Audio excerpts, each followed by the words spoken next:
नहीं, मैंने तो एसडीएम से बात करना इसलिए बंद कर दिया क्योंकि एसडीएम दो मुही बात करती है। हमने बुला के कई बार एसडीएम से बात किया। अब जनता के बीच में बता दे रहा हूँ कि लोगों को गुस्सा होगा। मैंने कई बार बुला के बात किया और बुला के बात करने के बाद भी वो वहाँ कह के कुछ और आई और जा करके कुछ और करने लगी। कई लोगों के घर गिरा दिए।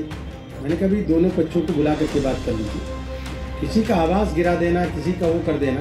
नमस्कार, मैं हूं आपके साथ साक्षी और आप देख रहे हैं टीवी 9। लखनऊ के मलिहाबाद में आयोजित एक कार्यक्रम में केंद्रीय मंत्री कौशल किशोर का दर्द छलक गया। केंद्रीय मंत्री कौशल किशोर ने कहा कि अफसर उनकी बात नहीं सुनते। इतना ही नहीं, एसडीएम उनका फोन नहीं उठाती। हमारे कार्यकर्ताओं को एसडीएम कमरे से बाहर निकाल देती है। केंद्रीय मंत्री ने एसडीएम को सरकार की योजनाओं को लोगों तक पहुंचाने में बाधक तक बता डाला। दरअसल हम जैसे बात करते हैं विकास किशोर जी से कहते हैं कि मैं नहीं बात करूंगा एसडीएम से। माननीय मंत्री जी, आप भी कहते हैं मैं बात नहीं करूंगा एसडीएम महोदय से। तो हम लोग किसके पास जाएं? नहीं, मैंने तो एसडीएम से बात करना इसलिए बंद कर दिया क्योंकि एसडीएम दो मुही बात करती है। हमने बुला के कई बार एसडीएम से बात किया।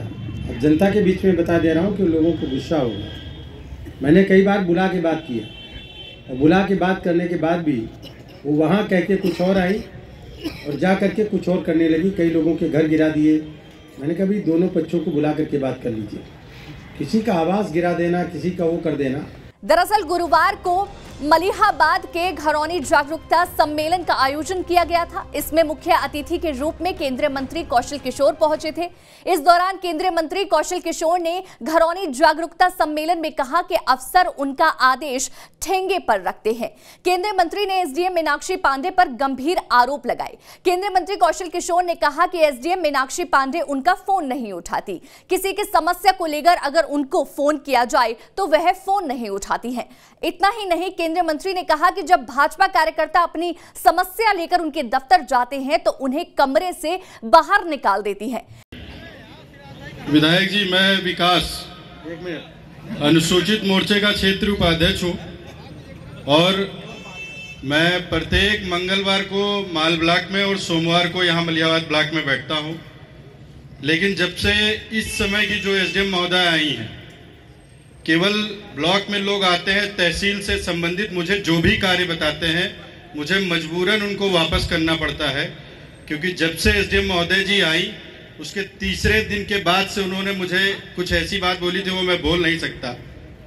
उस वजह से मैं उनसे बात नहीं करता हूं। या फिर एक मेरा विधायक महोदय जी से एक आग्रह है, निवेदन है कि या फिर एसडीएम महोदय जी को हटा दिया जाए, नहीं तो फिर कहीं और मेरा कार्यक्रम या फिर कहीं और कर दिया जाए, क्योंकि जनता की मैं अगर जो समस्याएं नहीं सॉल्व कर सकता तो फिर मेरा नेतागिरी करने का कोई मतलब नहीं है।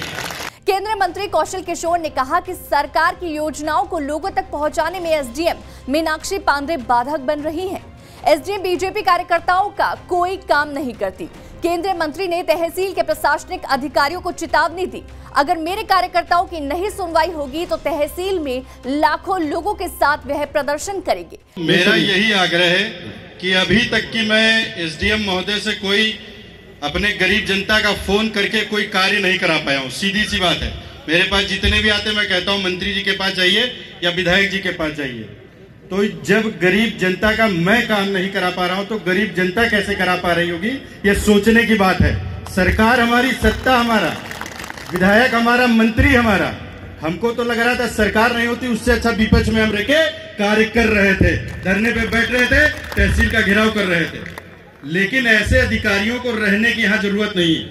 देखिए, सीधी सी बात है, अगर जो हम इतने पावर में होने के बावजूद हम अगर जो किसी को फोन करके ये नहीं कह सकते कि एसडीएम महोदय आपके ऑफिस के बाहर का एक व्यक्ति खड़ा है, फला गांव का व्यक्ति खड़ा है, उसको आप अंदर बुला लिए। उसको अगर जो फोन करने में, आधे घंटे बुलाने में, उस गरीब व्यक्ति को अगर जो ऑफिस जाने में लग रहा है, तो आप सोचिए कि कैसी हालत होगी पूरे प्रदेश की। जब लखनऊ जिले की ये हालत है, पूरे प्रदेश की कैसी हालत होगी। बता दें कि केंद्रीय मंत्री 3 साल से दिगोई गांव में नहर की पुलिया बनवाने के लिए संघर्ष कर रहे हैं, कोई सुन नहीं रहा।